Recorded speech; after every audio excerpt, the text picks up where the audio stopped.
Time now for the warm and fuzzy part of the show, the Friend Zone. We invite our friends from within the building here at Fox onto the set to be nice to them.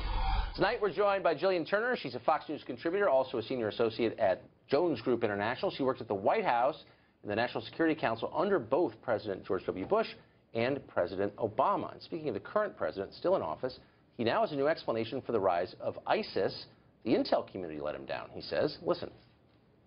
The rise of the Islamic State surprised you.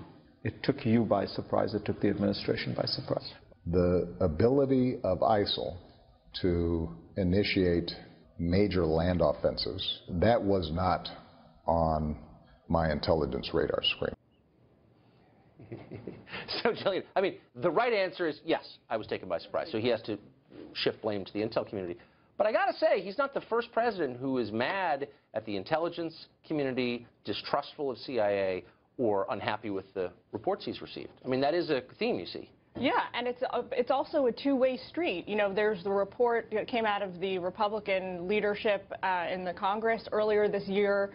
They investigated and found that junior folks over at CENTCOM's intelligence arm were getting pressured by their seniors to be more optimistic in their delivery when it came to the war on ISIS and how we were doing. The point there being that it takes a whole lot of trust and a whole lot of working together on both sides there in order to make that intelligence relationship work. It's not as simple as a product being delivered and it's 100% right or wrong. Intelligence delivery to a president is more of a dialogue. There are so many layers, though, beneath the president from which this stuff bubbles up.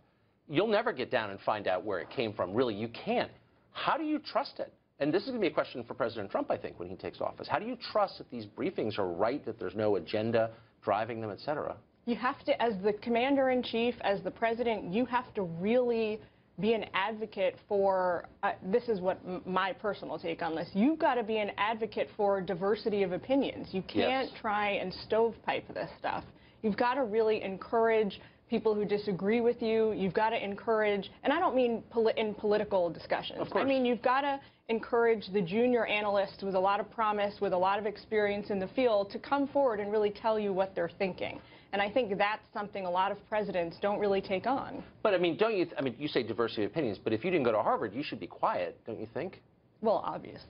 Did you go to Harvard? No.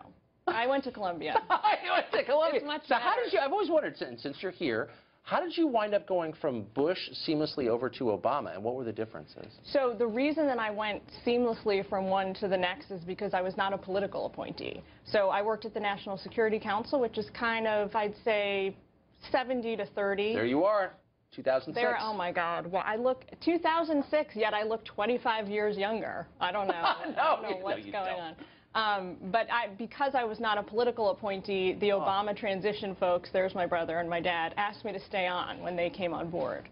So I switched from one administration to the next. It was a very strange, surreal experience.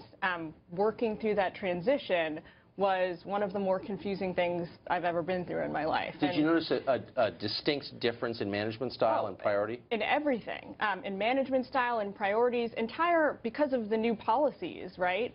Entire offices at the National Security Council virtually disappeared overnight. So, for example, the Iraq Affairs Office that we had, because President Bush was running a ground war in Iraq, which ended somewhat abruptly under President Obama's tenure. At the same time, he also decided to surge with 30,000 more American troops in Afghanistan. So that policy office greatly expanded. There was a lot of sort of things on the ground inside the White House that changed virtually overnight. You had to kind of get your mind around that. So basically ideology drives policy from day one, you're saying? I don't know if you call that ideology. I mean, for President Obama, you know, ending the Iraq War and bringing the soldiers home was something he campaigned on. So it was more of a, you can call it ideology, policy, you can call it a policy priority.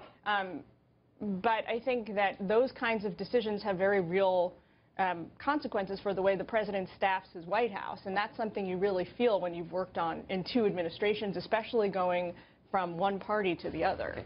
Two so far, and we'll leave it there. Yeah. Gillian Turner, thank you for joining us. Thanks, Tucker.